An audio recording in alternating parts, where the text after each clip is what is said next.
Hello, everyone. Thank you for joining me again, and welcome to any new viewers. This is To the Point English with Ben. I'm Ben, and as you can see, I'm not alone today. I'm joined by successful C2 Proficiency Cambridge English exam student, Soraia. Soraia, welcome to my channel. Hi, Ben. Thank you for having me. Not at all. Thank you for joining me. So, yeah, as I said, Soraia passed her C2 Proficiency Cambridge English exam a few months ago now, but the reason I've invited her onto my channel is because she did it with very little preparation, which is not what I always recommend. I usually recommend you have a few months to prepare, but we're going to talk about that, and she's going to share her tips on how she prepared for the exam. We're going to look at her results, and we're going to see exactly what she did to pass and get some really good results. But first of all, Soraya, maybe you can just tell us a little bit about yourself. Yep. Um, I am half Egyptian, half Italian. My father is Egyptian and my mom is Italian, and I lived for the first 18 years of my life in Cairo, where I was sent to English schools my whole life. Mhm. And then at 18, I moved to my mom's in Italy, in a quaint town in the furthest south of Italy. Mhm. Where I got my bachelor's degree, and then I worked as an English teacher for 8 years. And then recently, I have just moved to Switzerland, where I'm currently working as an English teacher assistant. Mhm. Fantastic. So yeah, so obviously you have a lot of experience with English, and but at Yeah. some point you decided you wanted to take the C2 proficiency exam. Yes. Um, did you have any experience with Cambridge before you took the C2 proficiency Um, exam? yeah, well, in those 8 years, I prepared a lot of students to take Cambridge exams, but until the B2 level. Mhm. Um, and yeah, and then last year I decided to move to Switzerland and I needed to devise a plan, let's say, and Right. I had to take the C2 Cambridge exam to find a proper job, let's say, in Switzerland, Right. together with the CELTA course, which are two fundamental things Mhm. in this field, let's say. Yeah, the Mhm. requirements, right, in Switzerland, I guess. But it's so yeah. In your case, it was out of necessity, right? You took the Yeah, C2 proficiency because I know many students take the C2 proficiency as a personal challenge, but for you, it was it more. was out of necessity and also a challenge, let's say, because Yep. I decided back in February, I think, Hmm. and then my former employer, which is a great friend of mine, set me up. She just, yeah, she just told me that she bought me a present, which was the C2 exam. And I was told in May, actually, and my exam was in June, so I had a month to prepare. Right. Um, yeah, and then within the breaks, my work schedule at that time was really, really tight. Hmm. So I had only the evenings and sometimes the weekends. And yeah, that's when I studied, prepared for the exam. Right. Yeah. So that, as I said before, that's not ideal. That I usually No, recommend at least 2 months or more, really more for the C2 proficiency. It's not only the period, just 1 month, but also the fact that you were very busy and you had very little time to dedicate to your preparation. So you did really well. In fact, um, uh, as I said, Soraya is going to share some of her tips on how she prepared, with such little time. Um, but I think what would be interesting for everyone is to see her results. So you managed to get C2 level in all of the papers, on all of the parts of the exam. So you got an overall score of 210, which is a grade C, but almost a grade B. It's very close to a grade B. But as I said, with such little preparation, those are some really impressive scores. So let's look at your lowest scores with the reading and writing. The lowest, there was still a pass at C2 level. So that, as I said, that's a great achievement. But what do you remember about I know it was a few months ago now, but what do you remember about your experience with those particular papers? Yeah. Yeah, I mean, I have always had a problem with the reading paper. Hmm. I get easily distracted by the questions.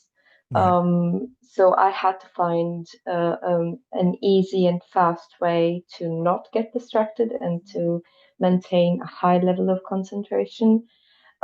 Yeah, so my goal was not to, in that short period of time, my goal was not to um, do as many reading tests as possible, as much as find the right technique Right. to get it right, let's say, Hmm. and to not lose any concentration.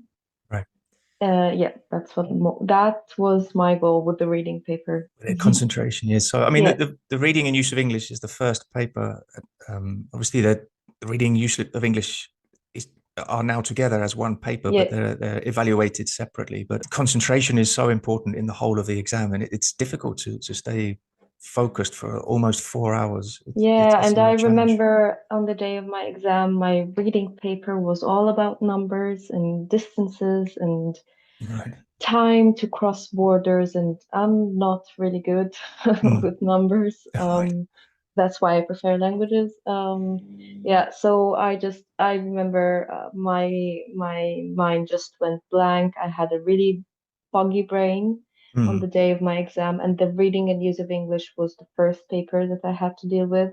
Mm. Yeah, so it was really tough. Yeah. Yeah. Well, as I said, you did well because you passed Yeah. the reading, and as we can see, you got 214 in the use of English. So Yeah. that's a B. I've spoken about this in other videos. That the writing, you also got 201. That's it's almost always the lowest score. I mean, we're going to talk more about how you prepared in a moment, so perhaps we won't go into too much detail. But just looking at the listening, 208. So good, solid score, good C, and then you crushed the speaking with 225. So that's a grade A. That's an amazing score already in the speaking. What do you remember about the speaking paper? Was that stressful for I you? Or? No, not at all. Yeah, yeah. I mean, at the beginning, I was told that my partner was much younger than me, Mm-hmm. and so yeah, I was a little bit. That was nerve-wracking for me. I was a little bit stressed because, yeah. So, Why, and why did then, that? Why did that oh, just bother you it so much? triggered me. No, it Really? didn't bother me. It just triggered me. Right. It was, yeah, it was a little bit challenging for me, but then I got to know my partner better, and he was extremely cool. The questions were also like they were general questions at the beginning. I think the conversation part was the ice breaking, let's say, part went really good, and Mm-hmm. then everything went just very smooth. The transitioning between the parts was very smooth.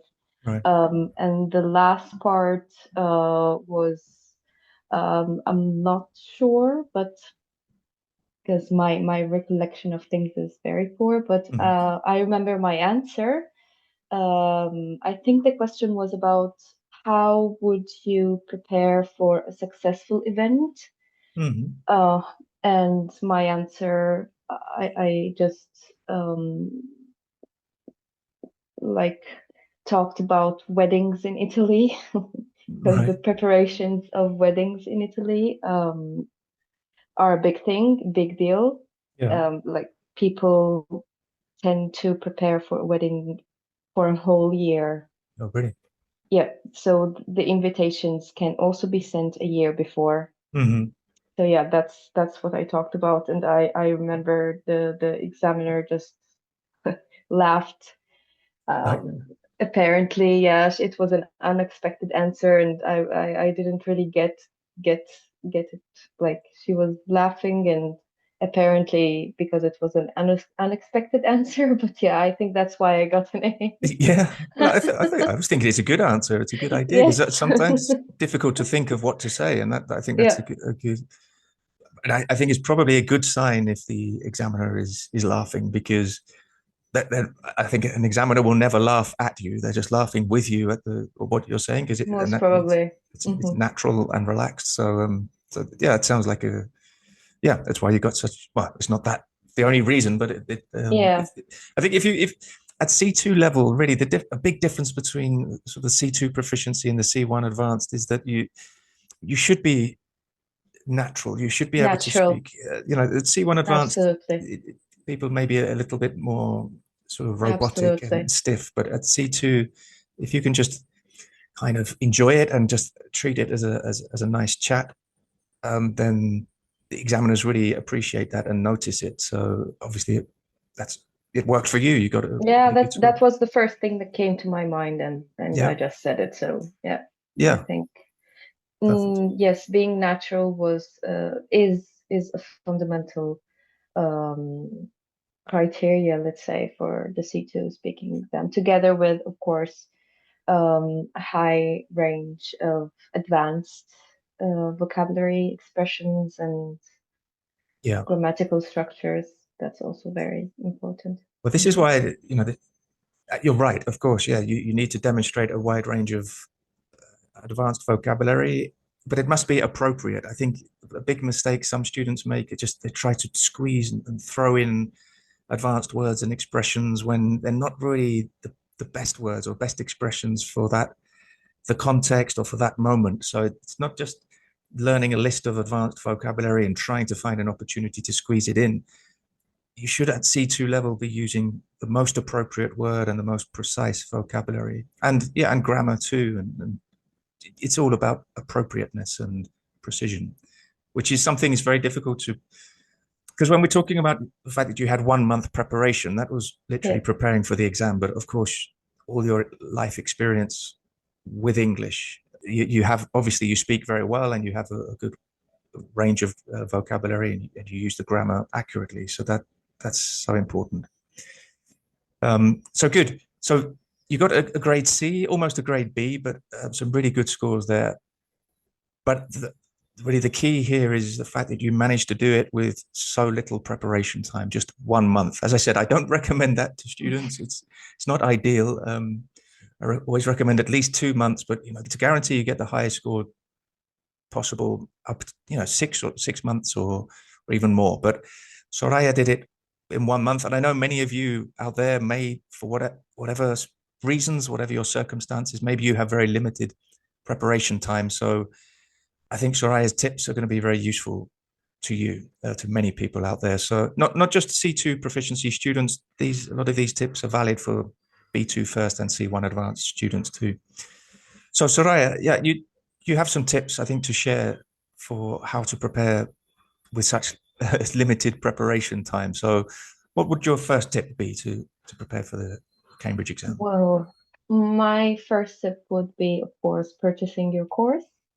Yeah, that was my first option, like very first step, because I needed to know. I didn't have time to purchase grammar books or vocabulary books to improve my vocabulary or to expand my vocabulary. I just had time to get to know what the structure of the exam is about. Mm-hmm. And your course enlightened me. It just explained to me in detail what each part is about, and the tips and tricks that you gave in the course were played a pivotal role um, for the upcoming steps. Mm-hmm. So first, I purchased your course, got to know a lot about the exam, and then I had to figure my weak points and my strong points. Right. And that the only way to figure that out is to do as many mock exams as possible Mm-hmm. in one sitting, I would recommend. Mm-hmm. Um, Yeah. and and to track time, of course. So Yeah. yeah, and then that's when I figured, yeah, okay, reading and use of English is absolutely my weakest point. Right. So I had to work on that. that's when I decided to purchase um, sample tests, use of English and reading sample tests, all the use of English and reading sample tests. Right. And I think I did around at least 10 reading and use of English sample tests. Yeah. Yep. And then I figured that the listening paper wasn't that much of a problem. And then I needed your guidance with the writing paper. Right. Oh, thank you so much Oh, for your feedback. It was absolutely, the advice was invaluable. It was at that point and is still invaluable because after my C2 exam, I also got to prepare other students for the C2 exam, right. and I shared your same tips. So, Oh, oh, fantastic. thank you so much. Yes. No, great. Yeah, I'm so glad you found my tips and the course useful. Of course, I mean, obviously that's why I designed and created the course because it's these are such big exams and there's so much to. A lot of people decide or need to take the exams and they don't really understand what it's all about. So yes, there are books, but and there are courses, other courses, but I try to put everything in one sort of concise course. But yeah, what you were saying about the doing sample papers, mock exams, I think that's so important. The more sample papers you do, the more you can develop your own strategy. I give Hmm. my recommendations on strategy in the course, but everyone is different, and you need to, especially time management, as you said, it's very important to time it. I think, like with the writing, for example, I don't know your experience with this. I think the first few times you practice the essay, for example, you don't necessarily have to do it within sort of the 45 minutes that you have. If it takes you an hour the first time, then that's fine because you're just getting an idea for how to structure the essay and the task itself. But at some point before the exam, you should practice a few times, with a stopwatch or with a clock, and Yeah. to get a real good feeling for how long you have. So Yeah, absolutely. I remember that my first essay took me like 2 hours, if I'm not mistaken, because really, I really, yeah. It took me a lot of time. yeah. And then, of course, I think I wrote maybe 6 to 7 essays in total. Hmm. Yeah, and Yeah. then, of course, the time decreased. But on the day of my exam, I handed in my writing paper just in time. Hmm. So I didn't really have the time to go over what I had written. Yeah. Yeah, Yeah. that's the thing. Hmm. Well, you did well to finish it. I mean, this mistake that many students make is that they start with the essay and they think, oh, if I just give myself 5 more minutes, I can write the perfect essay. And in the end, they give themselves 10 more minutes, and then they have very little time for the part two task, and everything's very hurried. And you have to be very strict with your time management. That's what I'm saying. Absolutely, absolutely. And that's when you say like you wouldn't suggest a very short period of time of preparation, let's say for the exam. Yeah, because that's the consequence that you pay. You just hand in the writing paper time without. Yeah, because if I had more time to prepare, of course, I'm sure that I would have had more time to go over um, my writings. I mean, you did very well to manage to do so many writings before your exam in such limited time. But yeah, every time you practice, you learn something. I Absolutely. mean, the planning part of the. I mean, I recommend that students plan for about 15 minutes. I think nobody actually does that, but I do recommend about 15 minutes planning your essay before you start writing the composition. And if you do that, then you can structure everything. And when it comes to actually writing, you can write maybe in 20 minutes. I mean, I don't know if you did a whole mock exam under sort of exam conditions, or was it just the individual papers? Well, I didn't have the time for that. I Yeah. think I did it maybe once. Hmm. Oh, that's good. Yes, with breaks and everything, 15 minutes between a paper and the other. Hmm. So I think I did it only once, yeah, and it worked fine. That's great. if possible, if you have the time or the opportunity, then if you can do the whole exam under exam conditions, if you have 4 hours to dedicate to that and a speaking partner to practice with, then that's great. But not everybody has that opportunity. But the more you Yes. can recreate the exam conditions, the better. What's your next tip? Oh, my next tip. Well, again, because I didn't have time to focus on vocabulary, grammar, and everything, I just went straight to the mock exams and to the exam structure in general. Mm-hmm. I figured that I also needed to, of course, expand my vocabulary Mm-hmm. and work harder on the use of English and put it into practice in the writing paper and in the speaking paper. Mm-hmm. So my goal at that time was uh, yeah, to improve uh, all of these structures all together. So I prepared two sets of flashcards, and with every reading and use of English mock exam I did, after finishing and everything, I pointed out and highlighted the new expressions, idioms, grammar, everything. Um, all about the cleft sentences, everything, just Mm-hmm. everything, and divided them into sets of flashcards. So one set for the vocabulary, the other one is for the advanced grammatical structures, and another one was also for the word, for the sentence transformation. Mm-hmm. That was also very, very useful because it's not about knowing the precise words. Yes, sometimes it is when it's about idioms, but other times it's about the structure. Mm-hmm. So you just had to understand what kind of structure is that, and then you just get it. Yeah. And that was very, very useful. And I remember while writing my essays, I tried to use those structures and, of course, the vocabulary.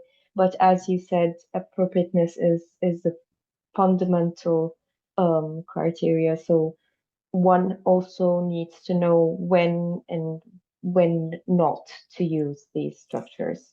Yeah. Um, That's very difficult to know, but yeah, with with the time, with experience and exposure to English, you just pick that up naturally. And absolutely. context. I mean, I think it's so interesting that you used, and I've recommended this in other videos too. You use the exams themselves to learn vocabulary and Exactly. grammar, because we're better to learn vocabulary and grammar Exactly. for the Cambridge English exams than from the exams themselves. So, as you said, maybe from the use of English part, you can learn a grammatical structure that you can use in your writing or maybe even in your speaking. So, Yeah, mm, absolutely. It's no waste of time going over again mhm, yeah, the tests that you exactly. did. Yeah. So it's actually very beneficial Mhm, because you can extract all of the info that the exam actually requires and then recycle them in other papers. So I thought that that would be very efficient. It was very efficient. mhm, Also your videos on your channel, mhm. your tips. I remember I used to listen to them all day long whenever I could, even even when I went to the gym or so. I had your videos all over. And one video, well, like one tip that really, really helped me was to find synonyms of basic words. Mhm, Like, for example, risky, perilous, let's mhm. say, Yeah. or a synonym for happy, joyous. Yeah, that's also a very handy and invaluable tip Yeah. Great. that yeah comes in handy, especially in the C2 exam.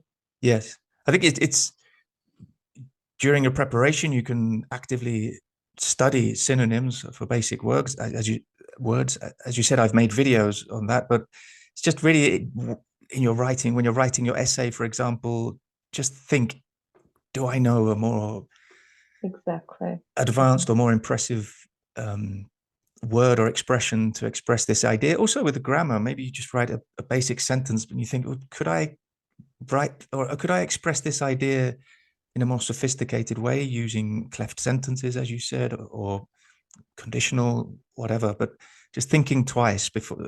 Don't, obviously, it's an exam, and you want to impress the examiners, but is this balance between impressing the examiners and appropriateness, writing using Yeah. words and grammar that are But appropriate? Yeah. it was also a very useful tip for me at that Mm-hmm. time because as I said, in those 8 years, I prepared students for the B1 and B2 levels. So Mm-hmm. I was kind of stuck at that Right. level, although like there is a difference between passive vocabulary or passive knowledge of the language and active knowledge of the language. And I had a lot going on my passive knowledge Mm-hmm. because I was stuck at that level, B1, B2. I couldn't go further or beyond because I had to stick to that. Yeah. So that was useful also at a personal level. Mm-hmm. The flashcards came in really, really handy also at a personal level. Like you said, the appropriateness, when to use this word, and is this appropriate for this kind of context, and this kind of level, this kind of audience. Yeah, Yeah. it was nice preparing for the C2. I think Oh, good. I had a lot of fun. Yep, because That, you really get to know what the English language is really mhm. about.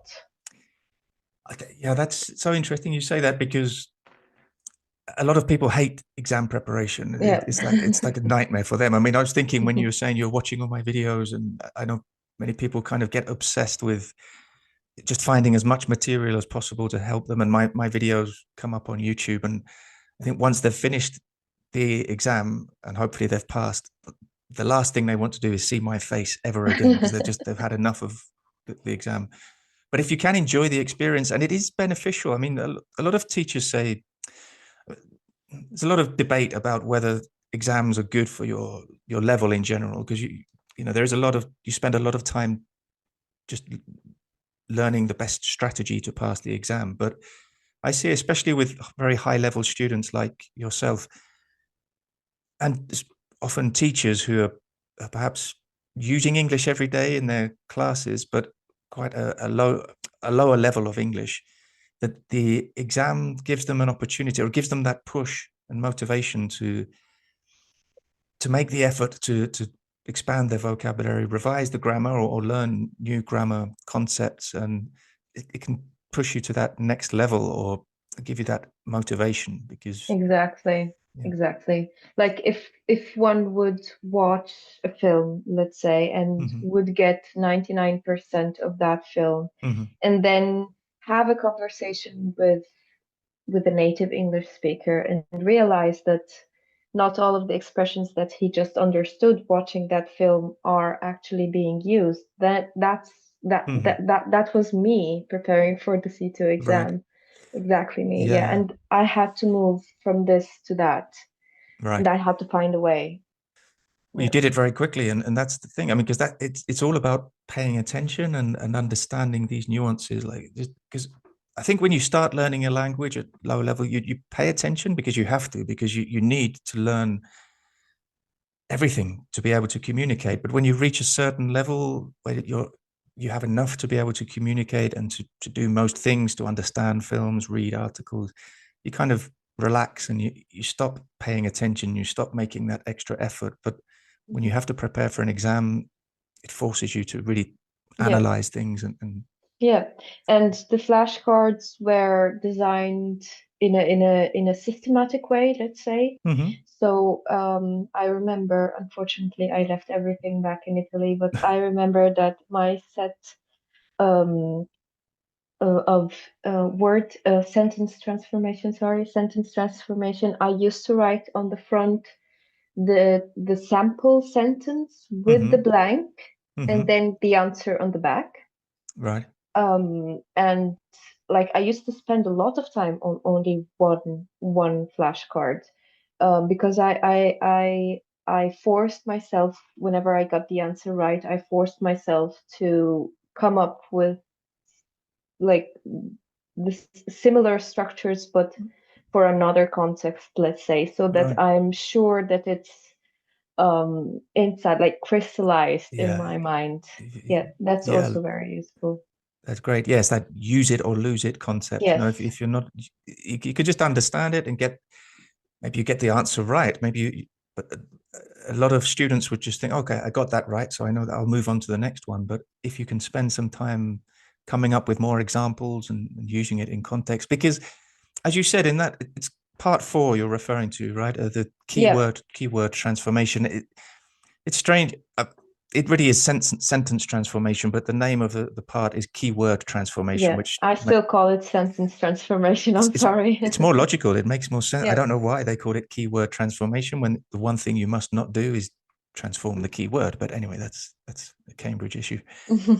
But but yeah, it usually, those questions usually or pretty much always contain a grammatical aspect and a vocabulary aspect. So there is a limited amount of grammar you need to know, because there's a limited amount of grammar in existence. There's a limited amount of vocabulary too, but it's impossible to learn all the phrasal All of them. verbs, Exactly. all the idiomatic expressions. You just have to accept that it's Yes, a fact, yes, and you have to work on it because not yeah, everyone accepts it, because some are very analytical hmm, perfectionists, of course, and they want to know more because it's all about grammar and vocabulary at the C2 level, but you cannot just know everything. no, nobody knows every word. No. There's nobody in the world that knows every word in the English language. Yeah. So, yeah, sometimes you may just have to say, I don't know what the phrase is they're looking for here. I know it must be an idiomatic expression or a phrasal verb. I don't know what it is. Write something, because you may get 1 point. But as Soraia is saying, if you really work on the grammar, you're going to give yourself a much better chance of at least getting 1 mark. And those marks here or there can make a big difference at the end. Absolutely. So, any other tips? Oh, yes, absolutely. So the first tip is purchasing your course. The Yeah. second one is to prepare those flashcards. And then the third tip is to put them into practice in the Mhm. speaking and writing papers. The fourth tip is to track time, absolutely, and do as many complete mock exams as possible, just as you said, and do them in one sitting. So, for example, I had um, every day I would focus on a different paper. Mhm. Like reading use of English today, tomorrow I would do, like the day after I would do a listening paper, and so on, so Mhm. on. But then I remembered that I just stopped practicing the listening paper because I just that was a mistake. I felt overly confident with the listening paper, and that was a huge mistake. I Right. mean, my goal was, of course, to pass the exam because I had just 1 month, but I could have done much better in the listening paper. Mhm. Um, yeah, so I just focus on the reading and use of English and writing paper, and just Yeah. the listening was given for granted.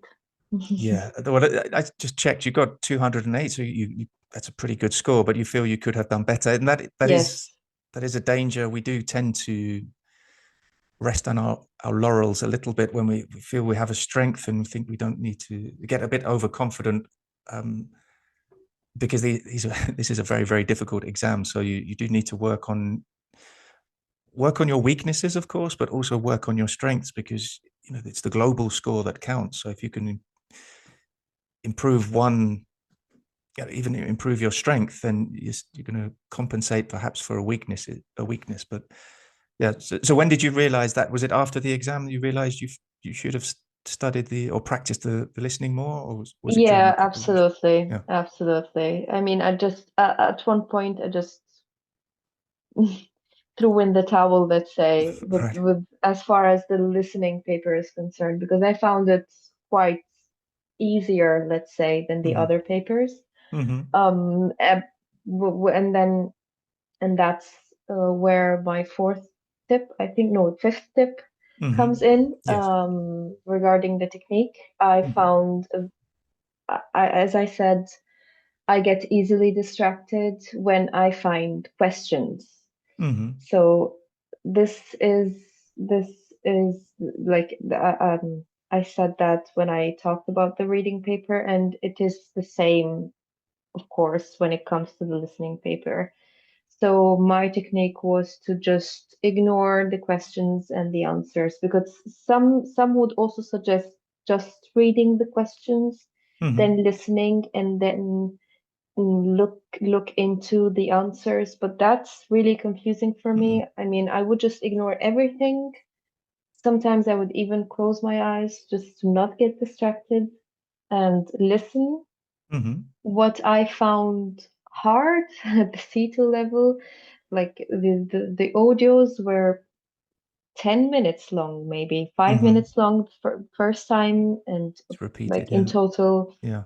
10 minutes. So how can I um interiorize as much information as possible just by taking notes? So Hmm. that was my technique.